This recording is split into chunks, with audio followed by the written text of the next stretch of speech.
नमस्कार दोस्तों। बहुत सारे लोग मुझसे ये सवाल पूछ रहे हैं कि आखिर बांग्लादेश में हो क्या रहा है और इसका कारण क्या है, इसका भविष्य क्या है, बांग्लादेश किस दिशा की ओर आगे बढ़ रहा है। तो देखो, बड़ी सिंपल सी बात है कि बांग्लादेश में एक ही चीज़ हो रही है और सीधे शब्दों में कहा जाए तो इस्लामिक रेडिकलाइजेशन की वहाँ पर शुरुआत हो चुकी है और ये बड़ी तेज़ी से इस्लामिक रेडिकलाइजेशन की ओर बढ़ रहा है। हर्ष क्या होगा इस देश का, बांग्लादेश का भविष्य क्या होगा अगर ये इसी तरीके से इस्लामिक रेडिकलाइजेशन की ओर बढ़ता रहा। तो आपने सीरिया को देखा, आपने इराक को देखा, बस समझ लो सीरिया और इराक जैसी स्थिति होने वाली है। एक क्रिकेट का मैदान बन जाएंगे, है ना। अभी हिंदुओं को मार रहे हैं, थोड़ी दिन के बाद खुद आपस में लड़ेंगे, क्योंकि इनमें भी हजारों फिरके हैं और कोई एक दूसरे को पसंद नहीं करता, है ना। तो सच्चाई यही, आपस में लड़ेंगे, मरेंगे, कटेंगे। कोई दूसरा देश आकर यहाँ पर इनको फुटबॉल ग्राउंड बनाकर फुटबॉल की तरह यूज़ करेंगे, है ना। और ये देश पूरी तरह से बर्बाद हो जाएगा अगर ये ऐसे ही चलता रहा। तो भविष्य उसका यही है।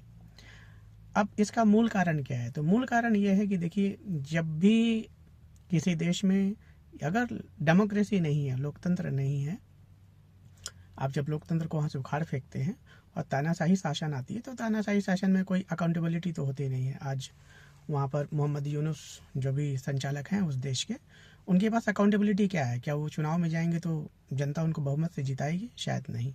क्या वो जीत कर आए हैं? बिल्कुल नहीं। तो जब उनके पास जनता का उत्तरदायित्व तो नहीं है, तो निश्चित तौर पर ईमानदारी या सरकार को उत्तरदायित्व के साथ चलाना या देश में लॉ एंड ऑर्डर को मेंटेन करना, ये सभी चीज़ें सिर्फ और सिर्फ एक उत्तरदायी लोकतांत्रिक तरीके से चुनी हुई सरकार ही कर सकती है।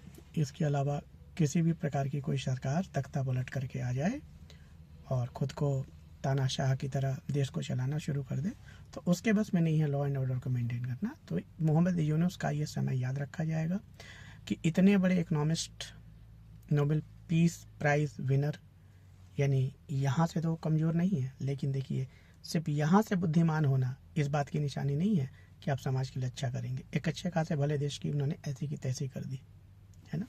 नमस्कार।